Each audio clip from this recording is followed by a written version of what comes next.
So how do you make it? How do you overcome the odds? You gotta be the hardest workers in the room. And don't f the opportunity up. At some point, you gotta be tired of not being number one. You have to be, and you gotta play angry, and I play angry. Now, I'm cool and calm with my approach, and when I step out on my field, which is a set, or, you know, like, and you're always gonna have haters, and haters are like, well, God damn, man, how many movies are you gonna make, or how much are you gonna do? Like, you do a lot of I say, yes, it's my ambition. Of course, why not? I could do it, yeah. I love what I do. And not only that, but in what world do we not work every day? The prep is where the character's made. The key with me is just always finding what the anchor is. And an anchor is getting up at 4 o'clock in the morning every day before anybody else and grounding my thought process is in the no one will outwork me. No one. All starts with this. 2 hands, putting it to work. The gym for me and this physical activity for me is my anchor, and I always, you know, I would recommend that for all of you guys in the room is for us to find that anchor, whether it's hiking or biking or yoga or meditation or whatever it is. Because for me, the gym or just some sort of physical activity, it anchors my day, and then it allows me to go on and work for the rest of the day. It's way more than just physicality. Yes. It's way more than just picking up a weight. It's just, it is my balance, it's my anchor, it's my spiritual anchor, mental, because what it allows me to do, and we all need this because this treadmill of life, there's no stop button, so it's so crazy. It just allows me to block out the noise and clear my head, think about what I need to do or accomplish, or think about the things I need to accomplish without the influx of information and people trying to tug at me and pull at me. Absolutely. The thing that has worked for me is to remember the hard times. So before anything big that would happen, I would always take a moment and I'd just remind myself, all right, I was evicted when I was 14.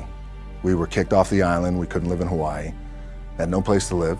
A lot of shit happened. Then when I moved to Nashville, I was arrested multiple times by the time I was 16 years old. Like, I remember that if I were playing on this team. But before I lace up, before I get on the court, before I play in these big games, before I go to the Staples Center, where history is there, those are historic walls there at the Staples Center. I would remember that, and it allows me then to be present in the moment and understand, holy shit, the stuff I have around me right now, this is the shit that I dreamed of when I was a kid. I had a piss poor senior year, 0 production, no NFL, no combine invite, nothing. Finally went to the CFL, Calgary Stampeders, making $250 a week Canadian. Now I had to send that home to my wife at that time. Had no money. So I remember that. When I got cut from Canada, I had $7 in my pocket. And I always tell that story. So now my production company is $7, advertising agency is $7, everything is $7. So I always remember that. What helps me is to keep the hard times in the front of my mind, because it allows me to go into these big moments that I've worked my ass off, and you guys have worked your ass off. It allows me to go into these big moments with a different perspective. What it also does for me, and again, this is what works for me. I keep my back is up against this mother. Every day, it's against this wall. But it's up against this because it's what I believe in. And when my back is against this, then there's nowhere to go but that way. And I gotta go that way. And I don't give a who is in front of me. They're not gonna stop me. So how did I get here? By being the hardest worker in the room. The one thing that will never, ever, ever go away is you get your ass in that weight room and you put in the work. That's gonna happen when you're 30, 40, 50, 60, 70. That never goes away. You either say, I'm done, or this, whatever the is going on, it's temporary, and it made me up at some point down the road. But I'm not gonna let this opportunity go by without giving it my all. My dad, in his pickup truck, came down 4 o'clock in the morning, picked me up in Miami from Tampa. We lived in a little apartment in Tampa. He drove down in his little pickup truck to Miami to get me when I was cut from the CFL. I was driving up I-75. I-75 is like, especially down in Florida, Alligator Alley. I'll never forget it. It's 4 o'clock in the morning. I leave home. I'm ready to tackle the world, to get after it, achieve my dreams and goals.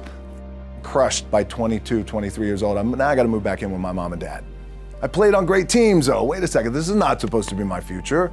I'm supposed to be in the NFL right now. I'm supposed to be making a lot of coin and buying my parents buying me taking care of my wife, but it never happened.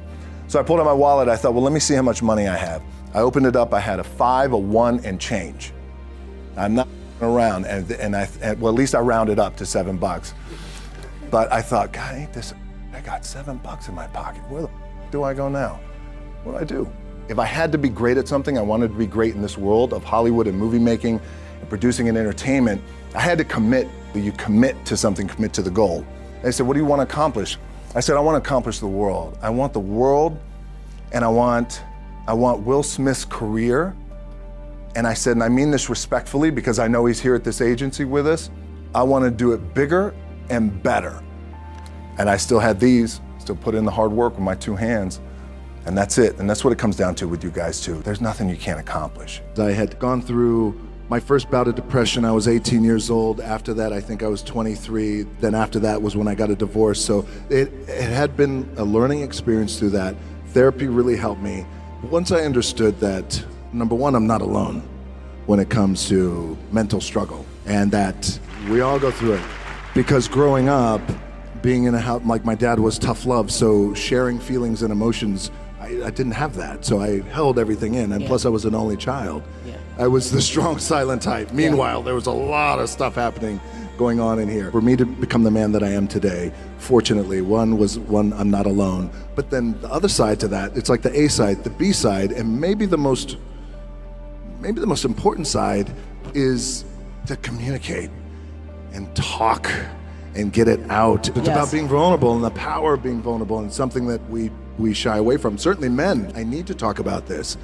I need to talk about this. I need to talk about my issues, my fears, my depression, and it be okay. And so not only am I okay with it, but at times I actually enjoy it, to be able to get it out, especially if I publicly, and talk publicly too about it, and how important that is too. You know, so that's the tricky thing, I think, as we all go through this. What I've realized in the past couple of weeks is it's good to explore these feelings on feeling a little guilty, and I didn't get a chance to say the things that I wanted to say, or I wish he would have said the things to me. As a father, now as a father of 3 daughters, the important critical things that anchor us that I didn't get from him, and it's okay to explore those feelings, but it's also very important to heal, to make sure that we come back to an anchoring foundation of gratitude. Gratitude for what I was able to have with him. But I would say my work ethic from my dad always said too, that regardless of what you do in life and where you go, respect is going to be given when it's earned, and you have to go out and earn it every single day. The importance and the power of finding your identity and being true to who you are. Even in that wild world of pro wrestling, it still applies to everyone in the room, and how powerful that could be, because it was a true shift and click moment, and I never looked back, and I became, fortunately, the biggest draw that the business has ever seen. Really listen, like become a really good listener, and it took me a long time to understand that and how important that was, because when you become a good listener and you're really listening to your partner in this relationship of love and spirit, as you talk about, then inherently you become more empathetic, and when you become more empathetic, then you just understand your wife and your partner on a deeper level, on a greater level. And then there's a greater level of appreciation too as well. And when I talk about these little things and really truly being in the moment and being present, and how important that is. And so even more present, because the other stuff I feel, you know, the fame and the accolades and all that stuff is awesome, but that comes and goes. This kind of connection, this and what I have with my family and my daughters and people, like that means everything. I still see every opportunity that I have as like a little crack in the wall, a little scratch. And it's almost as if like every opportunity the scratch represents every opportunity. Therefore, the success on the other side of the scratch is the light.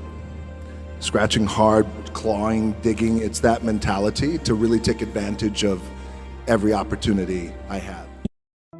Instead of telling you what I think you should be doing, or how you could be better, or I thought, well, let me just speak from the heart, speak from my gut, and really not have anything prepared, but just tell you what's worked for me. And maybe some of the stuff that's worked for me might work for you now, currently, presently, as you guys have your goals and ambitions, but then further on down the line, as you guys continue to live your life. This idea and this notion that you could be anything you want, you can accomplish anything you want, right? We hear that. You've heard that from the time you were little boys. You hear that now.